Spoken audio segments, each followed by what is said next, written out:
Deer friends, welcome back once again. আজকে আমরা শিখব ইম্পারেটিভ সেন্টেন্সের ভয়েস চেঞ্জ। ইম্পারেটিভ সেন্টেন্স অর্থাৎ আদেশ, অনুরোধ, উপদেশমূলক বাক্য, এই সমস্ত বাক্যগুলোকে আমরা অ্যাক্টিভ ভয়েস থেকে প্যাসিভ ভয়েসে কীভাবে নিয়ে যেতে হয় আজকের এই ক্লাসে শিখব।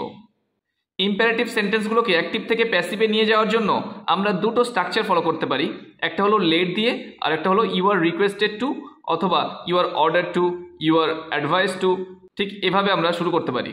তো প্রথম স্ট্রাকচারটি হলো let plus object plus be অথবা নট বি প্লাস V3।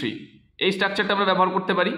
অথবা you are requested to or not to plus V1 দিয়ে আমরা শুরু করতে পারি।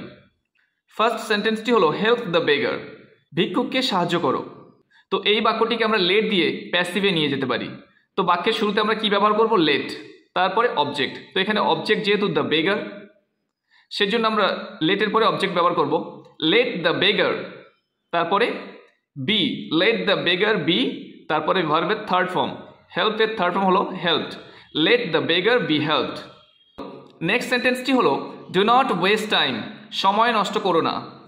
এখানে বাক্যটি নেগেটিভে আছে, তো আমরা নট টু অথবা নট বি ইউজ করতে পারি। তো আমরা এখানে লেট দিয়ে শুরু করলে নট বি ইউজ করব, এবং ইউ আর রিকোয়েস্টেড টু অথবা অ্যাডভাইস টু দিয়ে শুরু করলে নট টু ব্যবহার করব। ডু নট ওয়েস্ট টাইম, সময় অপচয় করো না। যেহেতু এটা একটা উপদেশমূলক বাক্য, সেজন্য আমরা এটাকে you are advised not to দিয়ে শুরু করব। তাহলে বাক্যটি হবে you are advised not to waste time. Next, please come in, দয়া করে ভিতরে আসুন। তো এখানে রিকোয়েস্ট করা বোঝাচ্ছে।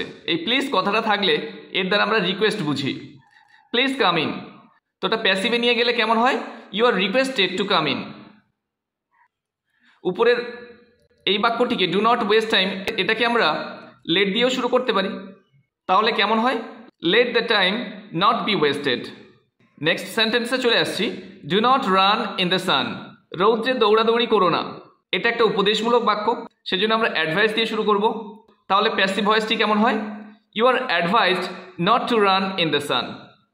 ক্লোজ দ্য ডোর, দরজাটি বন্ধ করো। এটাকে লেট দিয়ে আমরা করতে পারি।